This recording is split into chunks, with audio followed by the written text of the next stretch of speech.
સાચું બોલજો હો. એમ ઘરે આપણને રીંગણાનું શાક ન ભાવે, પણ સ્વામિનારાયણ સંપ્રદાયના શાકોત્સવનું શાક એ તો કોણે ન ભાવે. સ્વામિનારાયણ સંપ્રદાયનો એ રીંગણાના શાકનો શાકોત્સવ એટલે કહેવું પડે હો ભાઈ, કહેવું પડે. 200 વર્ષ પહેલા સ્વામિનારાયણ ભગવાને સૌપ્રથમ લોયા ગામના સુરા ખાચરના યજમાન પદે શાકોત્સવ કરાવ્યો હતો. તે વખતે શ્રીજી મહારાજે 500 પરમહંસોને બોલાવ્યા હતા. દેશ દેશાંતરથી ભક્તોના સંઘ પણ આવ્યા લાગ્યા. ગાળા ભરી ભરીને રીંગણા આવવા લાગ્યા. ભગવાન સ્વામિનારાયણ રીંગણાની 4 ચીરી કરાવતા, તેમાં મીઠું, મરચું, હલ્દી વગેરે પોતાના હાથે નાખતા. આખી દેગ રીંગણાથી ભરાઈ જાય પછી ઉપરથી ખૂબ ઘી પધરાવતા. રીંગણા ઘીથી તરબતર થઈ જતા. આ રીતે સ્વામિનારાયણ ભગવાન સ્વયં શાક વઘારતા. મોટા હાથવાળા તાવીથાથી હલાવીને શાકને એક રસ કરતા. તે વખતના સંતોએ નોંધ્યું છે કે શાકોત્સવની શરૂઆત 1 મણ ઘીના વઘારથી થઈ હતી અને છેવટે 12 મણ ઘી અને 60 મણ રીંગણા સુધી પહોંચી. આ શાકોત્સવમાં એક યાદગાર પ્રસંગ બન્યો છે. બોચાસણના કાશીદાસ સંઘ લઈને ભગવાન સ્વામિનારાયણના દર્શન કરવા આવેલા.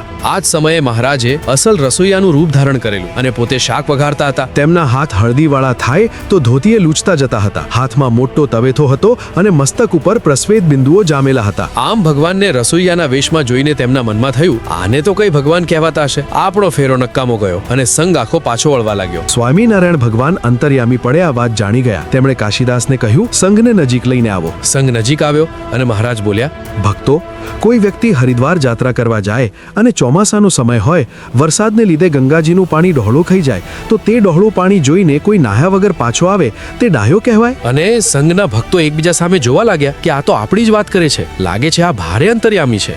આપણા મનની વાત જાણી ગયા. અને એ જ સમયે મહારાજે પોતાના દિવ્ય તેજોમય દર્શન દીધા અને બધા ભક્તજનો ધન્ય ધન્ય થઈ ગયા અને બધા સ્વામિનારાયણના આશ્રિત થયા. અને ભાઈ, આમ લોયાનો આ શાકોત્સવ 1 મહિનો ચાલ્યો હતો અને ભારતની ઉત્સવ પ્રેમી જનતાને સ્વામિનારાયણ ભગવાન તરફથી એક નવા ઉત્સવની ભેટ મળી. ભગવાન સ્વામિનારાયણે પ્રવર્તાવેલા શાકોત્સવને લીધે રીંગણું શાકનું રાજા બની ગયું.